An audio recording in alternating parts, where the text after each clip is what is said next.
Blake Burman this hour live in Harrisburg, PA. So what's happening there already, Blake? Let's start with you. Good morning.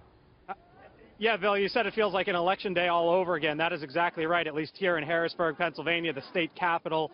It's been loud and lively here over the last hour or so. The 20 electors here in the state of Pennsylvania are expected to come to the State House here behind me a couple hours from now.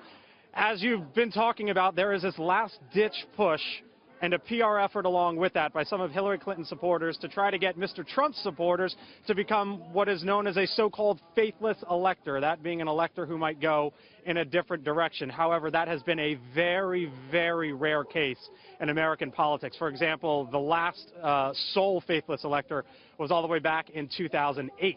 One constitutional law expert who we spoke with said basically what happened on November 8th is very likely to stick. Listen. We may see one or two stray votes here and there, but we are going to see nothing that will affect the majority that he has in the Electoral College and that he will be the next president.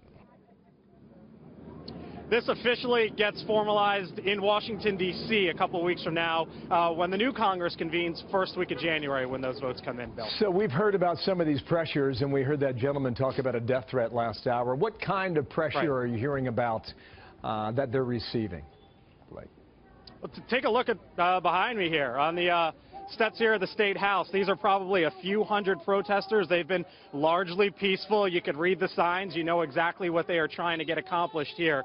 To stress, these folks have been peacefully protesting, but in speaking with a law enforcement official here in Pennsylvania earlier today, much of what that other elector that you just played that soundbite from was talking about. Here in PA, some electors have received death threats, we are told, emails, messages, and the like. There have been anecdotes like this all over the country. Bill, they've been here, and we believe they will continue to be here for several hours. Keep an eye on it. We'll be back with you later. Thanks. Blake Burman there in Harrisburg, PA.